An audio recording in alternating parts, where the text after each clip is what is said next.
Hey everyone, and welcome to the channel. So today we get to take a look at the all-new 2024 Lexus GX550. This model is finished off in caviar. It is the Premium Plus, and the MSRP is just over $71,000.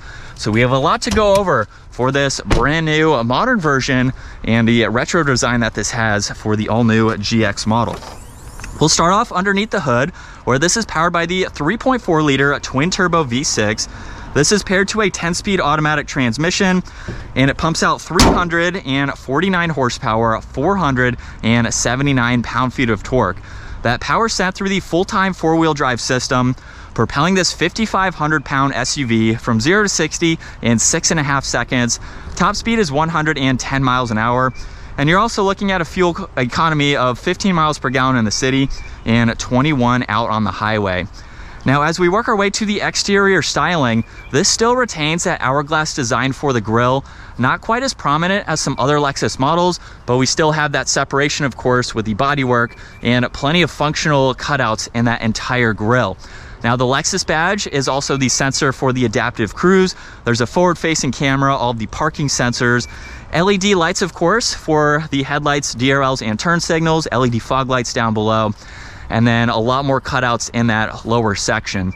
Now, there's also some really cool bulges on both sides of the hood too, and you will notice those from the driver's seat just to give it more of that sporty look, kind of that off-road rugged design, but it gives it a great look for that front end.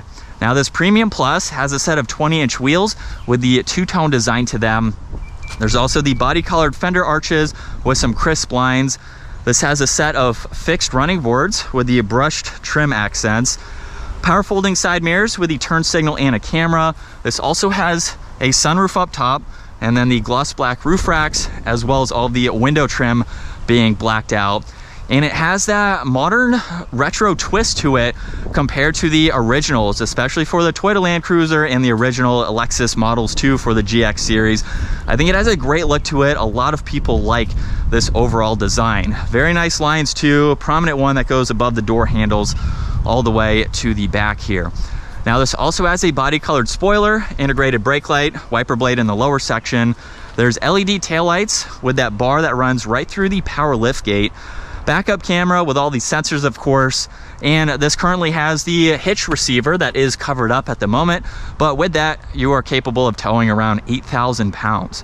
So it's a very, very capable larger size SUV, and you can use the button on the key fob or the one underneath to open up that power lift gate, where being a 3-row, not all that much space with the third row up. You do get a little bit of space underneath the floor there.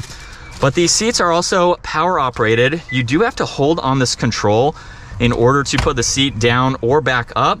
I do wish it was a one push button, but with them down, obviously that gives you a lot more space if you need that amount of room. And then you have the 50-50 split. So if you have an additional person, you can still fit some more items in the back. So it's usable depending on how you need to set that up. And then you have the control to close the liftgate or to lock the vehicle as well. Now, in back, door panel is fairly simple, but we have some very nice materials with all the stitching, wood trim accents, and a little bit of storage in the lower section. And then in order to gain access to the third row, this is pretty easy. You just grab this one handle here, and you can actually do this with one hand, putting that seat all the way up.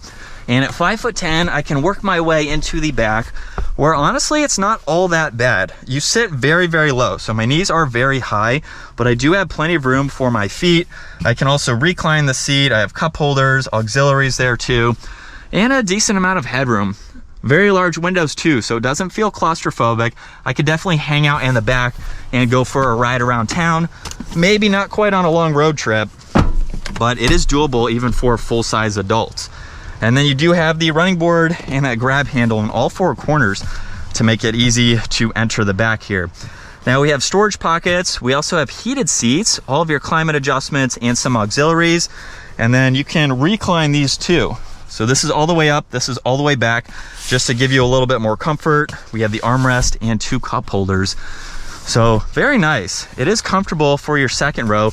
These seats are fixed though, so they don't slide forwards or backwards, which I think would be a cool aspect, just to give yourself a little bit more space depending on what you need. Now up front, door panel is just like the rear. There's your mirror adjustments, window controls, more storage in that lower section. And then we have the power operations on the side for these front seats. Now let's start this up. And we are greeted with the solid leather steering wheel. This also has paddle shifters on both sides. On the right side, there's all of your cruise and adaptive cruise control settings, your steering and lane keeping assist, mode and tuning. Left side, you get volume as well as Bluetooth and voice commands. And then you can also use these arrows to go through some of the information for the gauge cluster. So currently this is the setup where you have your tach in the middle, miles per hour, what gear you're in, and then some info on the left and the right. You can use these arrows to go to a different customizable page, and then you have one more page that you can go into. And again, it just depends on what you'd like to see. You can also customize what you would like to see within the middle here. So you have a few different options there depending on what you want to have.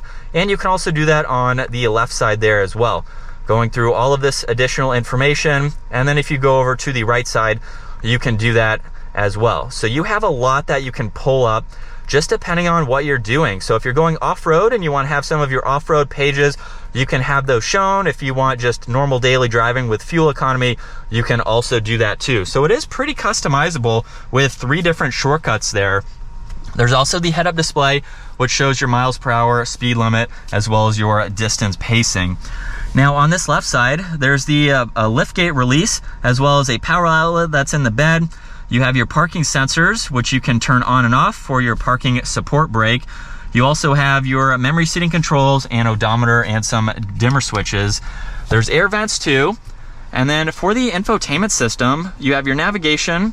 There's also music and phone. You can get into your vehicle where you have your driving assistance, so you can go through all the standard safety features.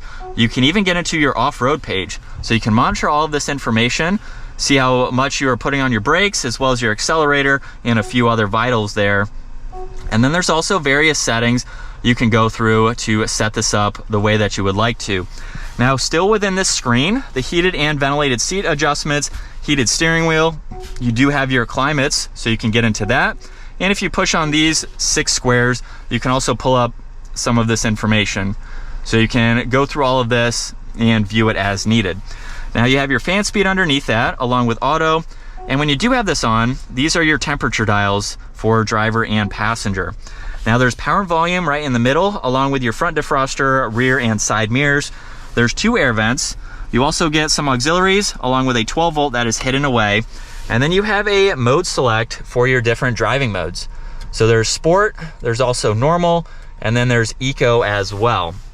You have the drive mode button underneath that, as well as your electronically controlled transmission with the second there. So it looks like it starts off in second gear if you need to do that for whatever reason. You have your traction control and tow and haul mode. Now when we put this into reverse, there's your backup camera. You do have a few different angles here, as well as being able to adjust the guidelines.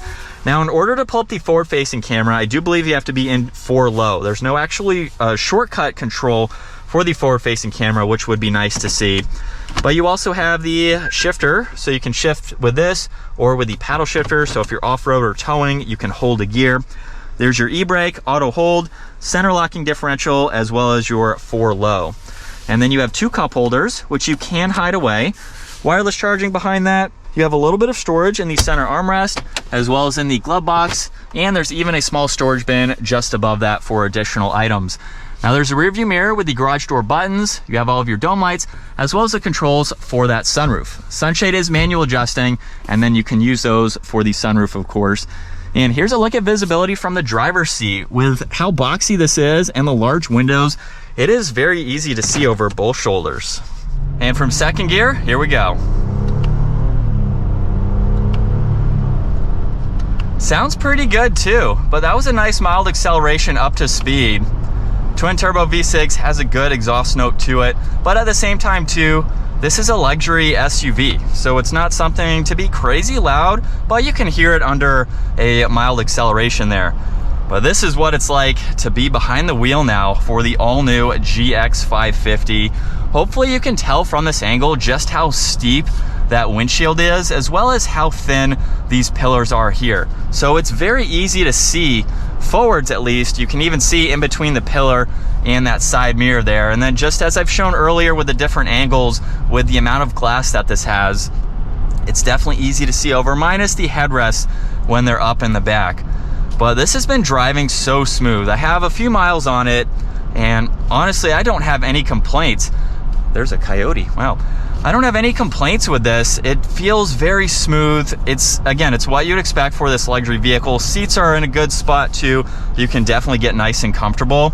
And I feel like for this 24-year model, it has a lot of nice standard safety features, a lot of creature comforts that would make this a great daily driver. It's not overboard in the amount of technology either. We have that forward-facing camera too, which is very helpful.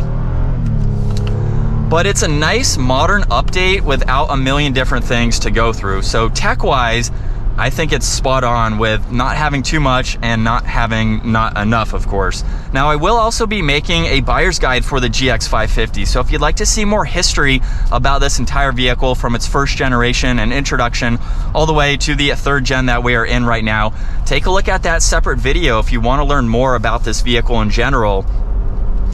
But definitely a cool new vehicle, and I can see why this is going to be appealing. It's already a very popular vehicle, especially at the dealer I'm at. So many people are coming in to take a look at this, so it's awesome that I got a chance to check this out for just a little bit. But this is a very, very popular Lexus SUV. I'm surprised at the popularity in person, but I can see why. This is a great size, and it would be fun to daily drive. But that is going to wrap it up for the all-new 2024 Lexus GX550 Premium Plus. Once again, huge shout out to Hendrick Lexus Northlake for letting me take a look at this all-new luxury-focused SUV. Check out their website. Also give this video a huge thumbs up if you enjoyed it, and consider smashing that subscribe button so you don't miss out on our daily uploads. I will see you all in the next video.